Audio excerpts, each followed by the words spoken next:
İlahi xanım, xoş gördük sizi, xoş gəlmisiniz. Ümumiyyətlə 2026-cı il üçün monitorinq belə deyək də çərçivəsinin yenilənməsinin əsas səbəbi nə idi? Bildiyimiz kimi Azərbaycan Respublikası Təhsil İnstitutu 2022-ci ildən 4-cü siniflərdə monitorinqlər həyata keçirilir. Monitorinqlər hər hansı bir çərçivə sənədə əsaslanmalıdır ki, bu çərçivə sənəd əsasında şəffaflıq, etibarlılıq, şagirdlərin düzgün istiqamətlənməsi, hansı bacarıqlara yiyələnməsi müəyyən olunmalıdır. Və ilk dəfə çərçivə sənəd elə Təhsil İnstitutu tərəfindən 22-ci ildə hazırlanmışdır. Çərçivə sənədinin hazırlanmasında əsas diqqət beynəlxalq qiymətləndirmə tədqiqatlarının çərçivə sənədlərinə yönəlmişdir. Və 2026-cı ildə çərçivə sənəddə daha dərindən səriştələrin ölçülməsi, daha yeni yanaşmaların müəyyən olunması üçün Avstraliyanın Təhsil Tədqiqatları Şurasının beynəlxalq ekspertlərindən birgə, onların dəstəyi ilə yeni çərçivə sənəd ərsəyə gəldi. Bu ilin monitorinq modeli əvvəlki illərlə müqayisədə hansı fərqləri ehtiva edir? Çərçivə sənəd əslində yenə də özündə 4-cü və 6-cı siniflər üzrə sualların sayında elə bir dəyişiklik olmayıbdır. Belə ki, əvvəlki illərdə də 4-cü siniflərdə tədris dilindən oxuyub anlamanı ölçən 30 sual, riyaziyyatdan isə 30 sual olmaqla ümumilikdə 60 sual təqdim olunurdu şagirdlərə. 6-cı siniflərdə isə oxuyub anlamanı ölçən 25 sual, 25 riyaziyyatdan və 25 təbiət fənni üzrə suallar təqdim olunurdu. Sual sayında heç bir dəyişiklik yoxdur. Sadəcə sualların formatında və təqdim olunmasında müəyyən fərqlər var. Belə ki, 4-cü siniflərdə əgər tədris dilindən, yəni oxuyub anlamanı ölçən 30 sualın hamısı 2 mətn üzərindən, yəni məlumat verici, yəni informativ və bədii mətn üzərindən hər birindən 15-15 olmaqla suallar qapalı olmaqla verilirdisə, hal-hazırda isə yeni çərçivə sənədinə görə suallar oxuyub anlamadan 30 sualdır, lakin bunlardan 3-ü sözləri tanıma ilə bağlı suallardır ki, şəkil üzərindən müəyyən suallar verilir, şəkil tanımaqla bağlı.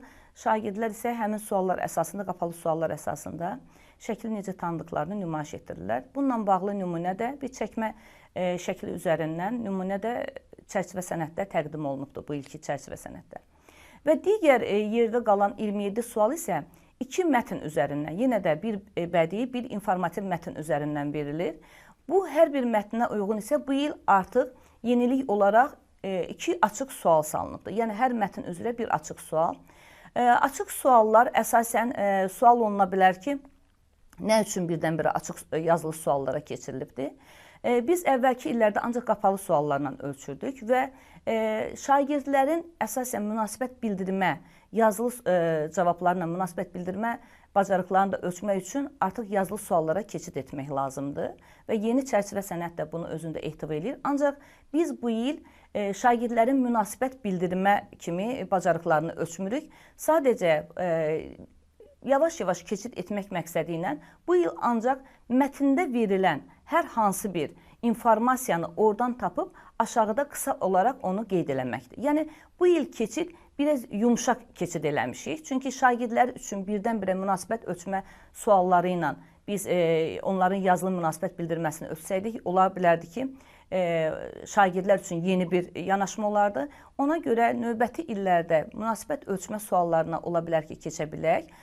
Bu məqsədlə də hələ hissə-hissə ancaq müəyyən bir məlumatı mətndən tapıb onu qısa şəkildə, yazılı şəkildə qeyd eləməkdir. Digər suallar isə hər 2 mətn üzərindən qapalı suallardır.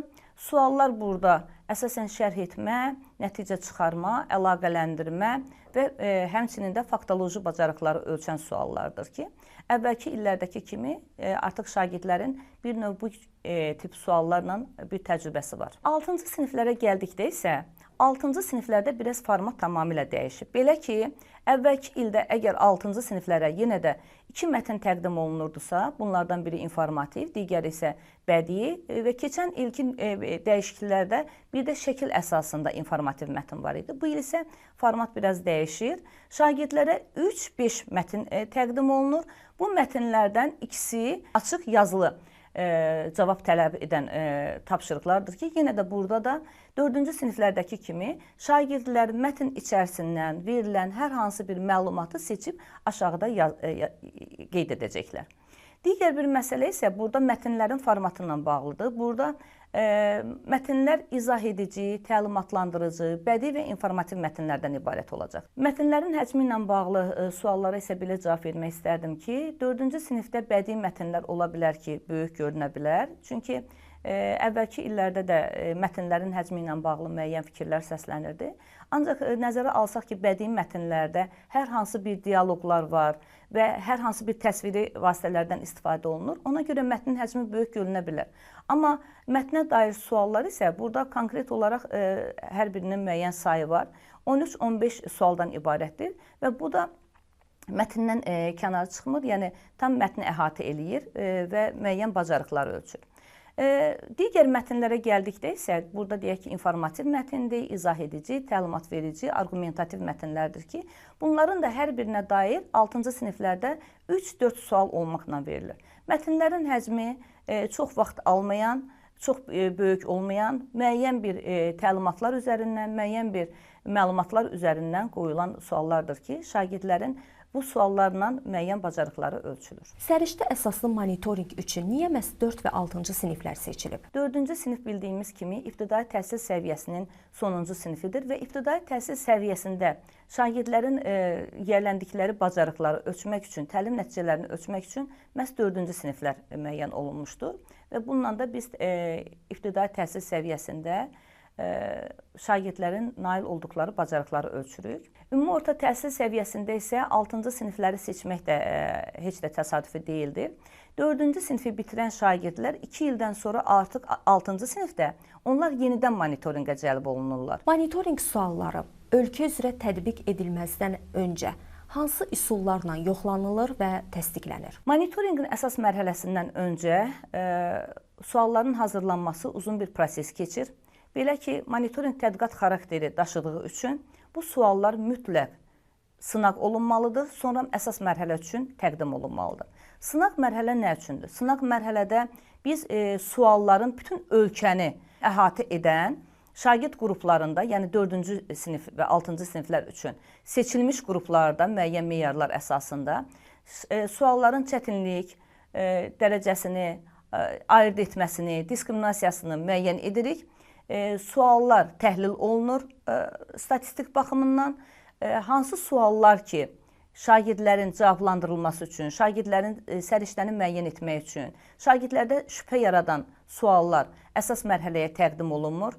Hansı sualların ki, təkmilləşməyə ehtiyacı var, həmin suallar təkmilləşdirilir və əsas mərhələdə şagirdlər üçün təqdim olunur. Monitorinq zamanı əzbər bilikdən başqa hansı səriştə və bacarıqlar da ölçülür?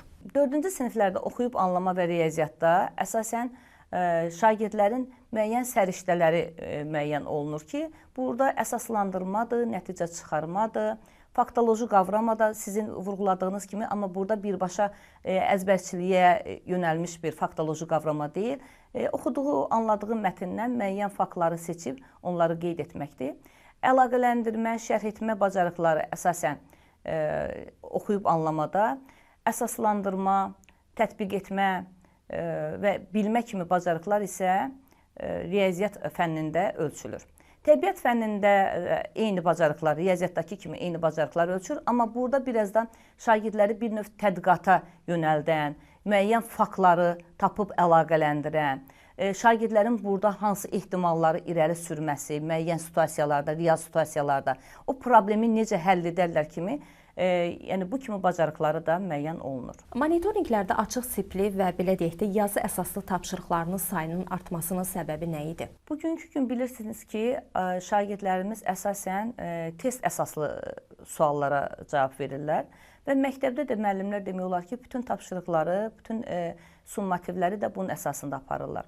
Artıq biz şagirdlərin münasibətini ölçmək, onların bir həll üsulu ilə hansı həll yolunu getdiyini müəyyən etmək üçün monitorinqlərə bu ildən artıq açıq tipli, həlli tələb olunan və həlli tələb olunmayan tapşırıqlar da riyaziyyatda salınmışdır. sual olunsa ki, həlli tələb olunmayan suallar nə deməkdir? Bu artıq bir neçə ildir. Yəni monitorinqlər ilkin həyata keçiriləndən həlli tələb olunmayan suallar, hansına ki biz açıq tipli kodlaşdırılan suallar deyirik. Şagirdlər açıq verilən sualı oxuyurlar və onun həllini özləri hər hansı bir yerdə qeyd edirlər və ancaq aldıqları yekun cavabı cavab kartında kodlaşdırırlar. Lakin bu ildən isə yenilik ondan ibarətdir ki, həmçinin həlli tələb olunan açıq tipli suallar şagirdlərə təqdim olunacaqdır bu ilkin monitorinqlərdə.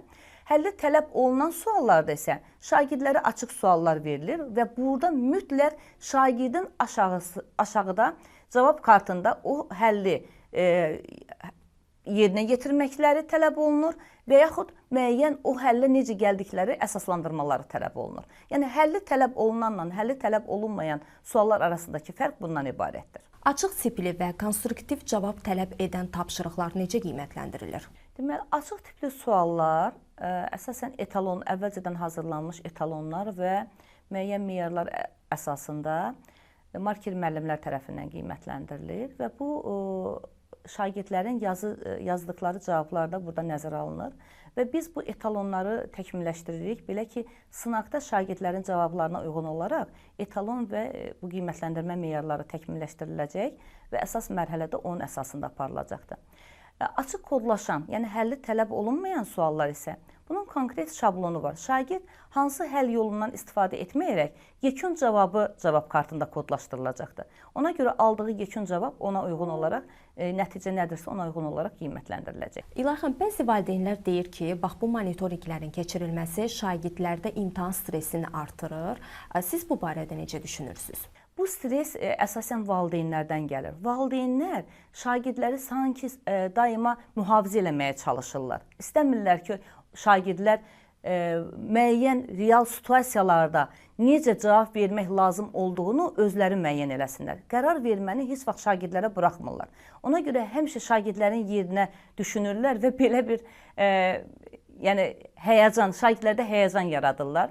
Mən deyərdim ki, valideynlərə tövsiyəm odur ki, belə bir həyəcana ehtiyac yoxdur. Çünki monitorinqin nəticələri şagirdlərin nəticələrinə heç bir təsir göstərmir. Sadəcə şagirdlər real öz nəticələrini ortaya qoymalıdırlar verdikləri cavablarla. Çünki bu onların bu cavablar əsasında biz ölkədəki ümumi təhsilin vəziyyətini ölçürük. Həm ibtidai təhsildə, həmçinin ümumi orta təhsil səviyyəsində 6-ların nümunəsində biz müəyyən edirik ki, şagirdlərimiz hal-hazırda hardadılar, məzmunda hansı boşluqlarımız var, tədris prosesində hansı boşluqlarımız var, şagirdlərimizin öyrənməsində hansı boşluqlarımız var.